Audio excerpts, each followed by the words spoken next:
Formula मेरा निकल के आया है F is equal to 1/4πε0 Q1 Q2 upon R square. इस फॉर्मूले में एप्सिलॉन नॉट क्या है, अब इसकी बात कर लेते हैं। ठीक है, तो एप्सिलॉन नॉट है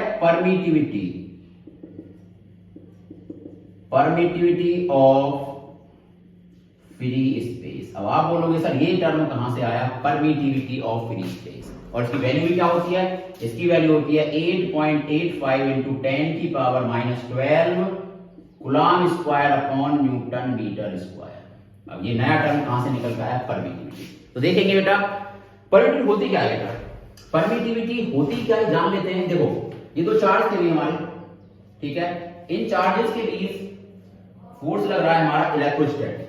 ठीक है, मान लिया ये तो अभी पॉजिटिव चार्ज है, इनके बीच अभी मैं मान रहा हूं एयर, इनके बीच एयर है। तो जब फोर्स लग रहा है तो जो मीडियम है एयर है वो कहीं ना कहीं फोर्स को रोकने की कोशिश करेगी या उसे बढ़ाने की कोशिश करेगी। भाई ये दो चार्ज हो गए, बीच में कुछ है, तो बीच का जो बंदा है, बीच में एयर है या कोई और मीडियम है, वो फोर्स को या तो रोकेगी या उसे एक्सेप्ट करेगी या फोर्स को बढ़ाएगी। तो परमिटिविटी है कि जो फोर्स इनके बीच लगता है, दो चार्जेस के बीच, एक चार्ज ये Q1 और एक चार्ज ये Q2, इनके बीच जो फोर्स लगता है, चाहे वो अट्रैक्शन है चाहे वो रिपल्सन है, तो जो बीच का स्पेस है वो उस फोर्स को कितना परमिट करता है, कितना परमिट करता है अपने अंदर कि कितना फोर्स। ये मतलब भाई बीच में ये होता है, बीच मीडियम है, तो इसने इस पे फोर्स लगाया तो बीच में दोस्तों मीडियम है, तो इसकी भी तो कोई कैपेसिटी होगी इस फोर्स को परमिट करने की। अगर परमिटिविटी ज्यादा है तो इस चार्ज पे ये कम फोर्स आने देगा।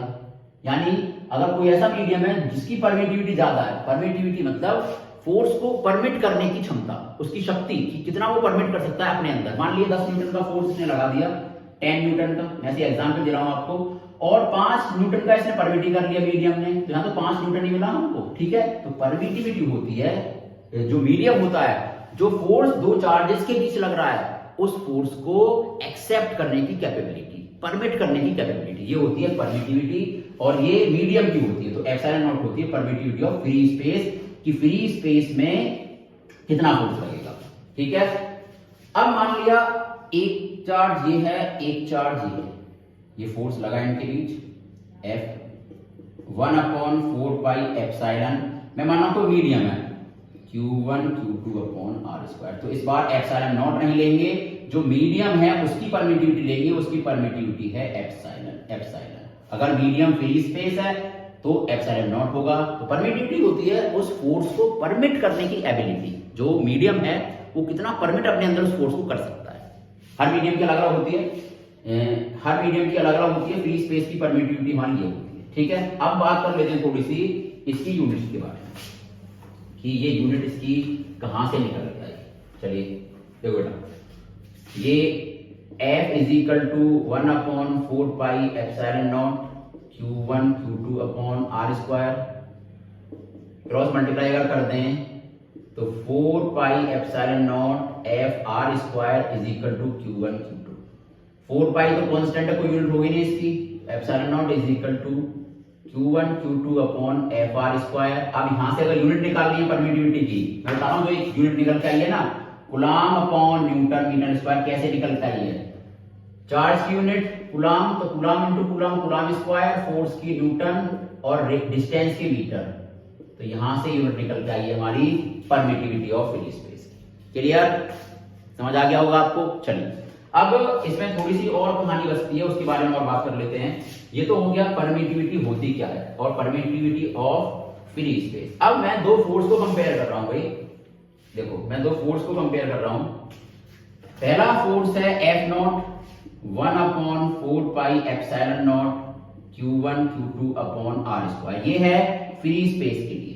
दूसरा फोर्स है, कोई मीडियम डाल दिया इस बार, दो चार्ज के बीच में, पहले थी हमारी फ्री स्पेस है और अब कोई मीडियम डाल दिया, तो 1/4πεm, एक एप्सिलॉन छोड़ देते हैं, Q1 Q2 upon R square. Second equation ये बन गई। ये फोर्स लग रहा है जब दो चार्जेस के बीच, दो चार्ज है हमारे, एक चार्ज ये और दूसरा चार्ज ये, इनके बीच जब फ्री स्पेस है तो ये फोर्स लग रहा है, कोई मीडियम डाल दिया हमने इनके बीच तो ये फोर्स लग रहा है, दोनों को डिवाइड कर दीजिए भी, डिवाइड करने पे ये कैंसिल आउट हो जाएगा, ये भी कैंसिल आउट हो जाएगा, ये इधर आएगा, ये ऊपर जाएगा। तो F0 upon Fm is equal to epsilon upon epsilon naught, ये रिलेशन निकल के आएगा। और इसकी वैल्यू होती है एप्सिलॉन अपॉन एप्सिलॉन नॉट की एप्सिलॉन r, यानी रिलेटिव परमिटिविटी। ये permittivity of medium upon permittivity of free space, उसकी वैल्यू होती है ER, और ER को बोलते हैं रिलेटिव परमिटिविटी, या इसका एक नाम और है, और वो है डाई इलेक्ट्रिक कांस्टेंट। ये epsilon naught is equal to ER कर दो।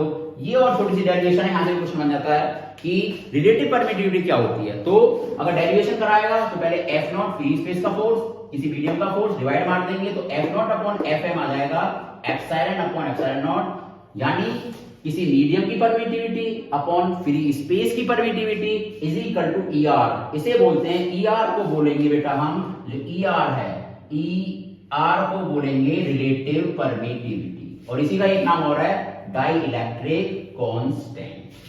तो ये था हमारा कूलम्ब्स लॉ का टॉपिक। आई होप आपको समझ आ गया होगा, अच्छे से आ गया होगा। परमिटिविटी क्या होती है, फ्री स्पेस की परमिटिविटी क्या होती है, मैंने सारा आपको बता दिया।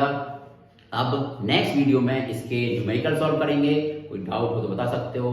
क्लास 12 की फिजिक्स कुछ नहीं है, बहुत आसान है, बस बच्चों ने डर बना रखा है। एक एक टॉपिक को समझते हुए चलिए, सब कुछ समझ आएगा, अच्छे से समझ आएगा। Thank you very much for watching. अगर चैनल सब्सक्राइब ना किया हो तो सब्सक्राइब कर देना, वीडियो को शेयर कर देना, लाइक कर देना, कोई डाउट हो कमेंट कर देना, ठीक है। Thank you very much for watching. Thank you.